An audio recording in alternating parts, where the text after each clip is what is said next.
નમસ્કાર મિત્રો, બીએના પ્રથમ વર્ષમાં પાયલ સાવ અતડી અતડી રહે. એના વર્ગમાં લગભગ 20 યુવતીઓ અભ્યાસ કરતી હતી. સૌની સાથે એને મનમેળ તો ખરો, પરંતુ એ કોઈની સાથે વધારે બોલે નહીં. ફ્રી લેક્ચરમાં તો એ લાઇબ્રેરીમાં જ હોય. ના એને ચા નાસ્તાનો શોખ કે ના ઠંડા પીણા કે આઈસ્ક્રીમનો. હોટલના મેનુને તો એણે ક્યારેય હાથ પણ નથી લગાડ્યો. વર્ગની સાહધ્યાયી યુવતીઓને એ બેન પ્રત્યે લગાડીને સંબોધે. પાયલના આવા સંબોધનથી ઘણી યુવતીઓ અંદરો અંદર હસી લે. આવી સીધી સાદી પાયલ બીએના પ્રથમ વર્ષમાં આખરી કોલેજમાં ટોપર રહી. બીએના બીજા વર્ષના પહેલા જ દિવસે એના વર્ગની 10 યુવતીઓએ પાયલ પાસે પાર્ટીની માગણી કરી. પાયલે એ યુવતીઓનો આભાર તો માન્યો, પરંતુ પાર્ટીની માંગણીનો પ્રત્યુત્તર ના આપી શકી. પાયલ બીજા દિવસે સવારે થોડી ચોકલેટ લઈને આવી. વિશ્રાંતિના સમયે એણે એ યુવતીઓને એક ચોકલેટ આપીને કહ્યું, બહેનો, પાર્ટી આપવાની તો મારી તાકાત નથી, પણ આ ચોકલેટને પાર્ટી બરાબર ગણી લેજો. 1 રૂપિયાની નંગ એક એવી ચોકલેટ જોઈને એ યુવતીઓ એકબીજા સામે જોવા લાગી. 2-3 જોડી કપડામાં આખું વર્ષ પસાર કરનાર પાયલને એક યુવતી પૂછ્યા વગર ના રહી શકી. તેણે કહ્યું, પાયલ, તારા મમ્મી પપ્પા શું કરે છે? સહેજે શરમ સંકોચ વગર પાયલ બોલી, પપ્પા પેડલ રિક્ષા ચલાવે છે ને મમ્મી 3-4 ઘરના ઘરકામ કરે છે કિન્નરીબેન.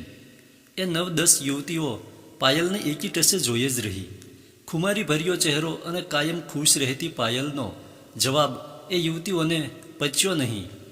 એક યુવતી બોલી, જુઠ્ઠું બોલીને લોભિયા વેડા કેમ કરે છે પાયલ? તું ગરીબ તો દેખાતી નથી. ચાલ, તારી પાર્ટી હું આપું છું, કહીને એ યુવતી પાયલને કોલેજ બહાર ખેંચી ગઈ. પાયલ એ યુવતીઓને પાર્ટીની સતત ના કહી રહી હતી. યુવતીઓ સાથે કોલેજની બહાર નીકળેલ પાયલની નજર અચાનક રસ્તા પર પડી. કોલેજની પાસેનો રસ્તો ઢાળવાળો હતો.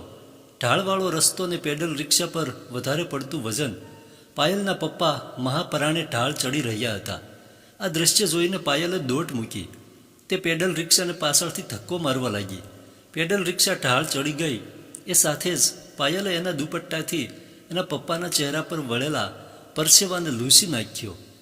પપ્પા, આટલું બધું વજન ના ભરતા હો તો, કહીને એણે ઠપકો આપ્યો. દૂર ઊભેલ એ બધી યુવતીઓ આ દ્રશ્યને ક્યારની જોઈ રહી હતી.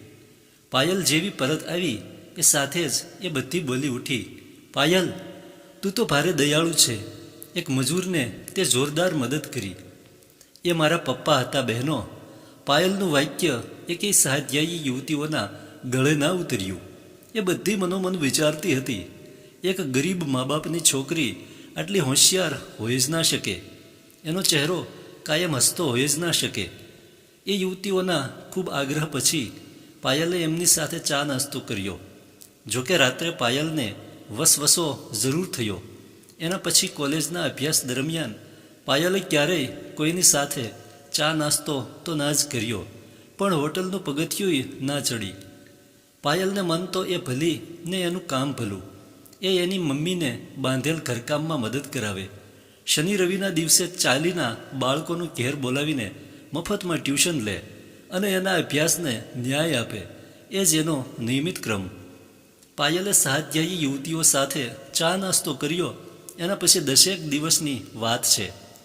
વેકેશન, શનિ રવિ અને અમુક દિવસે મમ્મીને ઘરકામોમાં ટેકો કરાવનાર પાયલ આજે રવિવાર હોવાથી એની મમ્મી સાથે કામમાં મદદ કરાવવા ગઈ. જે ઘેર પાયલ અને તેની મમ્મી ગયા એ ઘેર નવું જ કામ બાંધેલ હતું. એ ઘરમાં પાયલે પ્રવેશ કર્યો. એ સાથે જ એને એની સાહધ્યાયી યુવતી નિહારિકા દેખાઈ. બીજા જ દિવસે વર્ગની બધી જ યુવતીઓમાં વાત ફેલાઈ ગઈ કે પાયલ ખરેખર ગરીબ છે. સાહધ્યાયી યુવતીઓએ પાયલ સાથેનું અંતર વધારી દીધું. જો કે પાયલને ક્યાં કોઈ ફરક પડતો હતો. જો કે આ વાત વર્ગના અન્ય યુવકો પાસે પણ પહોંચી ચૂકી હતી. કેટલાક લંપક યુવકોએ પાયલની ગરીબીનો લાભ લેતા એને પ્રેમજાળમાં ફસાવવાનો પ્રયત્ન કર્યો, પરંતુ પાયલ ના કોઈની વાતમાં આવી કે ના એ ક્યાંય ફસાય.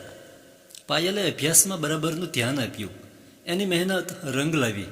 પાયલ સરકારી પ્રાથમિક શાળાની આચાર્ય બની ગઈ. નોકરી પછી એના લગ્ન લેવાયા.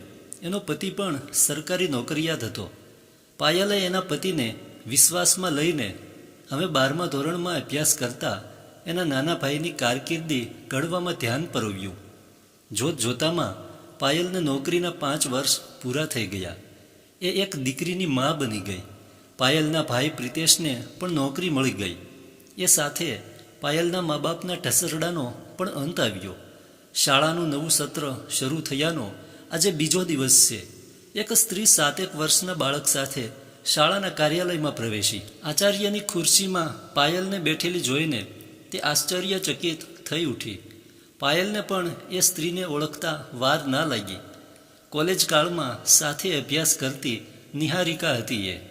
અરે નિહારિકાબેન, તમે? બોલો બોલો, કેમ આવવાનું થયું? કહીને પાયલે જાતે જ ઊભા થઈને નિહારિકાને પાણી આપ્યું અને તેને ખુરશી પર બેસવાનો ઈશારો કર્યો. પાયલબેન, તમે અહીં નોકરી કરો છો? કહેતા તો નિહારિકા ક્ષોભજનક સ્થિતિમાં મુકાઈ ગઈ. એક વખત પોતાના મા બાપને ઘેરકામ કરતી કામવાળીની દીકરી અત્યારે તેની સામે પ્રાથમિક શાળાની આચાર્યના રૂપમાં હતી. સમય બળવાન છે ને? નિહારિકાને સુનમુન બેઠેલી જોઈને પાયલ બોલી. નિહારિકાબેન, આ સાથે છે એ તમારો દીકરો છે? જાણે ઊંઘમાંથી જાગતી હોય તેમ નિહારિકા બોલી. પાયલબેન, હા, આ મારો દીકરો છે. 1લા ધોરણમાં ખાનગી શાળામાં અભ્યાસ કરતો હતો. કહીને આગળ બોલતા અટકી ગઈ નિહારિકા. સાચું કહેવું કે ના કહેવું ની ગડમથલમાં પડી ગઈ નિહારિકા. આખરે એ ઢીલી થઈને ધીમેથી બોલી. પાયલબેન, પૂરા 50,000 રૂપિયા ફી ભરીને દીકરાને 1લા ધોરણમાં દાખલ કર્યો હતો. એના પપ્પા સરકારી નોકરિયાત છે. 7 મહિના પહેલાં લાંચ રૂશ્વત કેસમાં એમના ઉપર અધિકારી સાથે એ પણ વગર વાંકે સસ્પેન્ડ થયા છે. હાલ કોર્ટમાં કેસ ચાલુ છે. નિવેડો આવે ત્યારે ખરો. અમે ગઈ સાલ જ નવું મકાન લીધેલ, એમાં બચત બધી વપરાઈ ગઈ. પિયરમાં ભાઈ પાસે ટેકાની માગણી કરી તો ભાભીએ ધસીને ના પાડી દીધી. મા બાપનું કંઈ ચાલતું નથી. સાસરી પક્ષ પણ કંઈ સદ્ધર નથી. હાલ ઘરનું જ માંડ પૂરું થાય છે. ત્યાં 50,000ની ફી ક્યાંથી ભરવી? એટલે દીકરાને આ સરકારી શાળામાં મૂકવા આવી છું.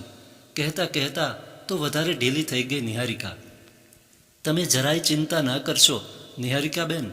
અહીં ખાનગી શાળાઓ કરતાં પણ ઊંચા ગજાનું શિક્ષણ છે.